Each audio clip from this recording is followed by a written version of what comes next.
Well, to General Regney, to the Commandant, our Dean, most importantly, the cadets here at the United States Air Force Academy, this is one of, thank you, one of the greatest privileges of my life. 3 weeks ago, when I became the ranking member of the Appropriations Subcommittee that funds our military installations at home and abroad and all of our veterans benefits for the patriots that have served our country in the past, I said that was the highest honor outside of my family, greatest privilege of my life.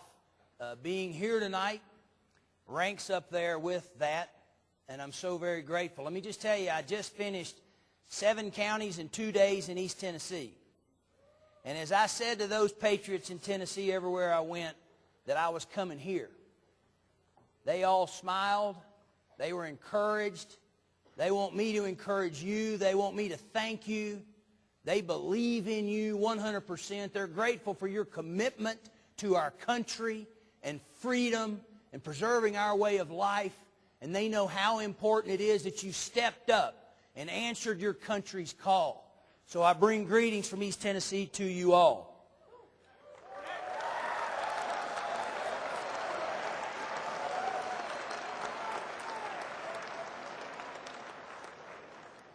I don't read speeches, so I'm not going to read to you tonight. I don't even know how long I'm going to talk. But if I finish early, you can ask some questions. I usually formulate speeches while I'm on long runs. Y'all don't ever run, do you? I ran through the valleys of East Tennessee this morning. And over the last several days, as I've prepared mentally and spiritually to come here, I've thought about things that I wanted to share, and I'm just going to share some thoughts about leadership and character over the next few minutes that might cause you to stand up and ask a question or make a statement, because I want this to be interactive as much as possible. You may say, what in the world kind of name is that for a speech at the United States Air Force Academy on leadership and character? Takers eat well, givers sleep well. Well, I heard that from a little golfer named Chichi Rodriguez. He's done a lot for kids all around the world. He's a giver. His heart is about giving. For some people, that's time. For some people, that's money.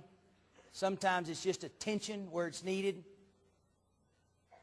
But he said that to me, and I think that ought to be our mantra in life. Because public service comes in a lot of shapes and sizes. You are on your way to becoming some of our very most important public servants.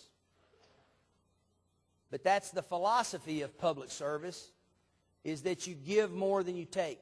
And in the world that we live in, there are a lot of people that are taking and wanting. They're motivated by money. But we're going to be measured in our life's work by how much we give, not how much we take. You're told all your life, at least I was, that you can't outgive God. And I believe that's true. But I want to testify to you tonight that you can't outgive others either. The success that I've had in life, all of it came from moments in my life and actually sustained periods of time in my life where I concentrated on not for reward, not for anything except to try to give my heart, my life away to others. I have found you cannot outgive your fellow Americans. The more you give, the more you get. My prayer and my hope for every one of you young people who are serving your country is that you would indeed have a life where you sleep well. Because takers do eat well. But people who are givers sleep well with the confidence of knowing that they're answering God's call. I believe when you're looking at leadership or character, you have to have a point of reference. You have to have a foundation. Mine is that I'm a child of God, the God of the universe. He created us all, I think, for 2 reasons. First, to serve Him. Second, to serve others. That's it. That's the end of the story. You don't have to go anywhere else. And if your life's work is about helping others and doing for others, you will be fulfilled. You will be happy. That's what people want, is happiness, and they're looking for happiness in all the wrong places. They're looking for it in a new car or a big house or new hair, whatever it is. Instead of, what can I do for someone else? Not asking for anything in return. I want to share with you 4 points under this leadership category that you might not have thought about, because I think leadership is about submission, it's about courage, it's about love, and it's about tenacity. Not the kind of submission that's related to surrender. Never. But the kind of submission that's related to humility. Genuine humility. Submitting yourself in service to others. Submitting yourself to authority. That's important.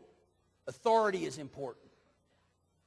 Looking up to those above you and them honoring their role in authority all the time so that you can continue to look up to them. Submitting to authority. Submitting to a set of principles that you never depart from all your life. That's the kind of submission that is leadership. Submitting to a set of principles early. You know what they are. You know who you are. You know where you came from, where you belong, what to do and how to act. Submitting to your spouse. That's very important. Family is very important. Submission in the family is very important. Submission is a part of leadership. Meekness is not weakness either. Meekness means that you have genuine humility, that you are meek and mild, that you are thoughtful and considerate, that you're not an egotist, but that you are not weak. You are strong in that consideration and in that kindness. That's how I see submission. I think it's important. Courage. You know, I don't have a formula for this, but in my life, about 50% of success is courage. First, the courage just to do it. The courage to be bold. The courage to step out. The courage to try things. The courage to fail. About 50% of success is having the guts to go for it. That's courage. I like what Nelson Mandela said about it when he came out of prison. Apartheid was going to end. The black majority had been under the thumb of the white minority. And he was going to come out and tell everyone, and I'm going to come back to this when I talk about character, but he was going to tell everyone to forgive those that had imprisoned them. And he came out and he said this: our deepest fear is not that we are inadequate. Our deepest fear is that we are powerful beyond measure. It is our light, not our darkness, that frightens us most. We ask ourselves, who am I to be brilliant, talented, or fabulous? Actually, who are you not to be? You are a child of God. We are all meant to shine like little children. We liberate others when we have the courage to overcome our own fears. We liberate others when we have the courage to overcome our own fears. Listen, when we talk about leadership, and I'm talking about courage, that's the kind of courage I'm talking about. Having the audacity to overcome whatever you're afraid of, and everybody around you sees that, and you liberate them. You give them the freedom to do it too. That's leadership. Everybody around you is watching when you have the guts to say, I'm going to do this. I'm going to step out. I am a child of God. I am a light in a dark world. I am going to go do this. That's a great encouragement to me. That's courage. The next component of leadership is a word that people in our country and around the world have really messed up. The word is love. Love is